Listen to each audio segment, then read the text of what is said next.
Vocês combinaram com a minha? Porque... Você começa?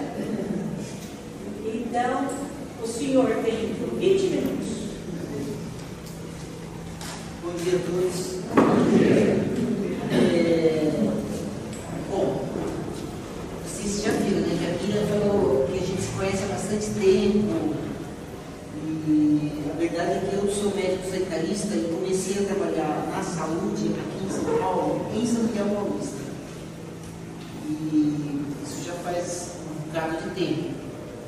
Mas desde essa época, isso a gente tem que lembrar que a época era a época da ditadura, né?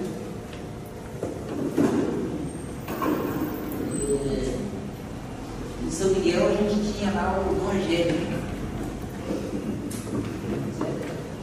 Lembra? Falando do Dom Angélico. Dom Angélico.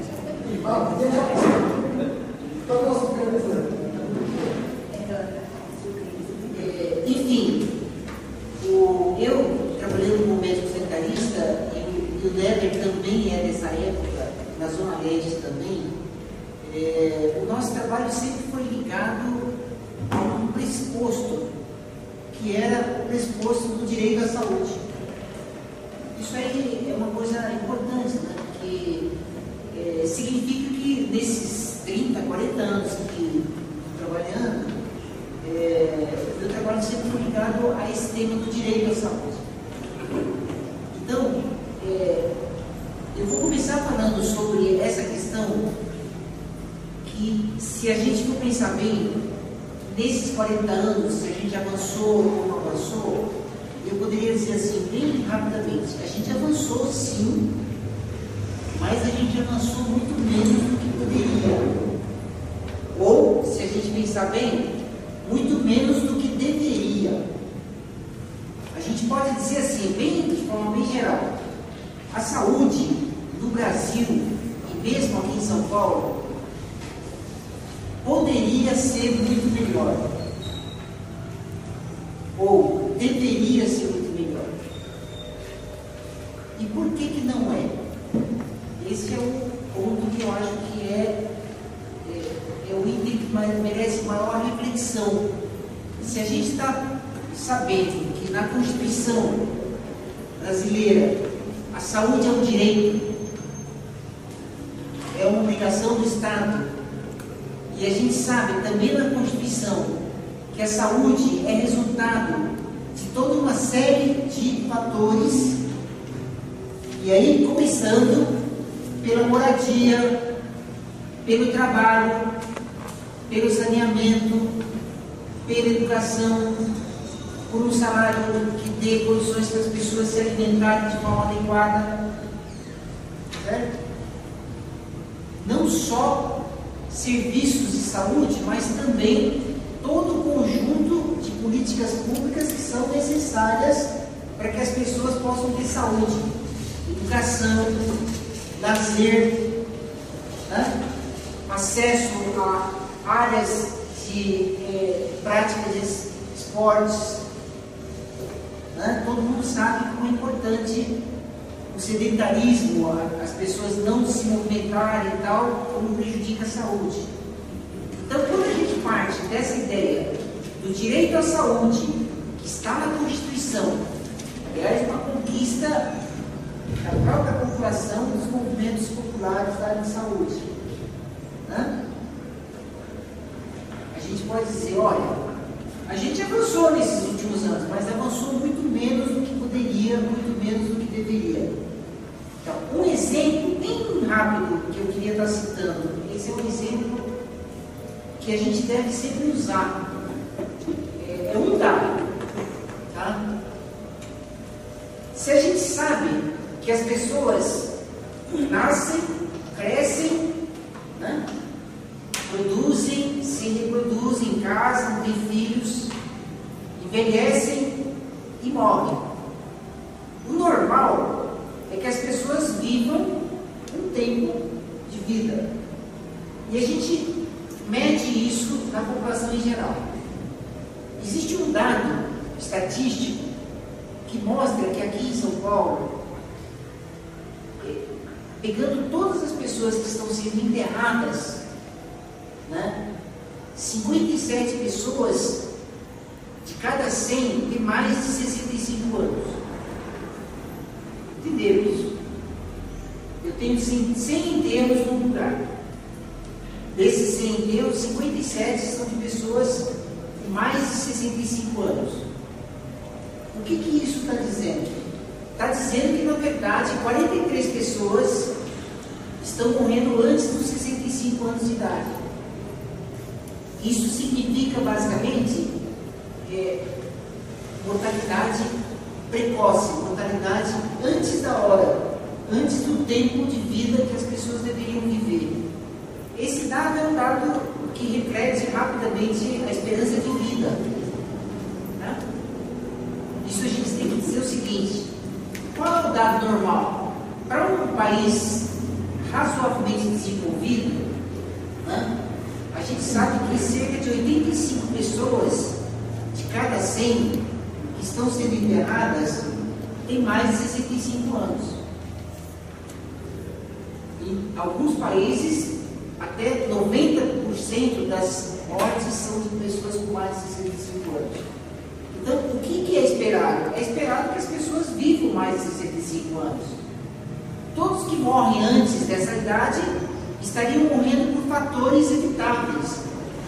E aí a gente lembrando, entre os fatores evitáveis, mortalidade infantil, certo?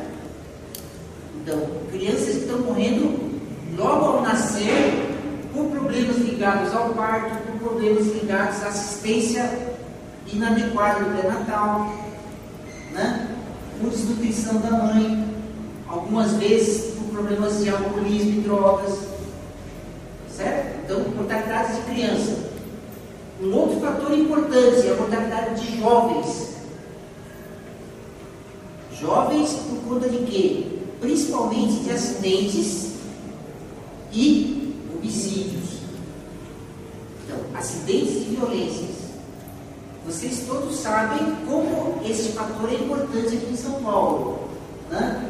Principalmente as pessoas que vivem na periferia estão sabendo como está acontecendo hoje uma espécie de mortalidade que é uma epidemia, que é a epidemia da violência, né? E a gente sabe que muitas dessas mortes de jovens estão acometendo principalmente jovens negros, sexo masculino, certo? E várias dessas mortes provocadas pela polícia, certo? Então, além de crianças e jovens que morrem, no caso dos jovens, principalmente por acidentes e violências, a gente tem que lembrar que tem muita gente que está morrendo hoje antes do tempo por doenças que a gente chama doenças crônico-degenerativas, doenças que não são transmissíveis, mas que são ligadas a fatores de vida prejudiciais. Então, o que são essas mortes provocadas por infarto? Né? Todo mundo já ouviu falar em infarto, certo? Alguns tipos de cânceres que são evitáveis, acidentes vasculares, derrames, tá certo? E várias doenças que acabam facilitando esse tipo de mortes, que poderiam estar sendo tratadas dessas pessoas. Então, fatores como hipertensão, diabetes, obesidade, sedentarismo, certo? Acesso a serviços de prevenção do câncer ginecológico. Então, eu estou falando de uma situação em que várias causas de mortes poderiam estar sendo evitadas e as pessoas estão hoje morrendo antes do tempo por falta de diagnóstico e tratamento adequado dessas doenças. Então, veja bem, Já vou tentando fechar um pouco o raciocínio para jogar um pouco a bola para o seguinte, que vai ser o Neto que vai falar. Né? A gente está dizendo que não é natural que as pessoas morram antes da hora. Principalmente para quem tem uma formação religiosa bastante importante, esse item de que as pessoas não morrem porque Deus quer que ele morra. Isso tem que ficar claro. Nenhum Deus vai querer que as pessoas morram antes da hora.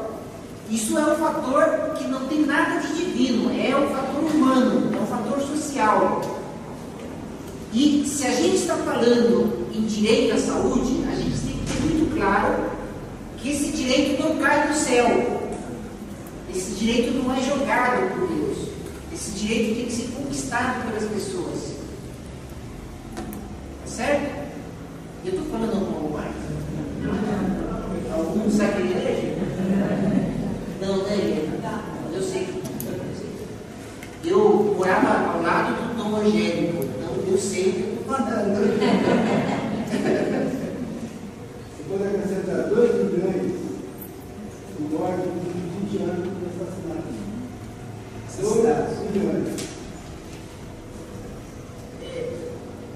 Vejam bem, a Helena perguntou quem é pastoral, quem trabalha com você, né, quem participa de você e tal. Independente do que as pessoas, do que cada um está fazendo, né, o que eu queria colocar aqui como ponto de reflexão, eu acho que a gente está no meio, numa situação, né, não é qualquer pessoa que se dispõe a vir num sábado, num dia desses, quente, bonito e tal, para estar sentado aqui ouvindo, né, palestras ou participando de um evento como esse, porque nós estamos valorizando esse aspecto de que a saúde tem que ser vista como um direito, que a saúde poderia ser bem melhor, mas que esta saúde bem melhor precisa de ser conquistada, ela precisa ser objeto de um processo coletivo de organização para que a gente consiga conquistar esse direito. Né? Toda a reflexão que vem depois é o que é o caminho melhor para a gente fazer. E aqui no próprio folheto, né, chamando para esse evento, está se levantando algumas ideias. Eu não vou nem entrar aqui porque vai ficar um pouco depois demais. Né? Mas o que eu estou querendo reforçar é esse aspecto de que a gente tem que levantar essa lebre, né? E isso não pode ficar entre nós, fechado entre nós. A gente tem que falar com quem a gente conhece, com amigos, com vizinhos, com parentes, com quem for, para dizer que a gente não deveria aceitar esta situação que a gente está vivendo hoje, né, como se fosse natural, ou pior, como se fosse vontade divina. Certo? Que isto é inaceitável, que o nome, né, adequado para essa situação que a gente está vivendo é uma situação de injustiça social muito grande, e que a gente tem que lutar contra isso, e que isso só se consegue se a gente se organizar e se a gente participar. Certo? Então, eu agradeço a atenção de vocês e passo a bola para cá para o vizinho. Tá bom? Obrigado.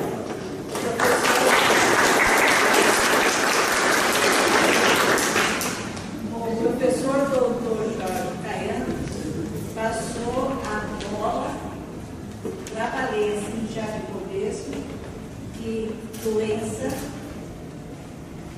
que não for uma velhice final para morrer, ela é sintoma, diagnóstico de injustiça. E agora, com esta bola, eu vou passar para o professor doutor. E o suor que dão sustento.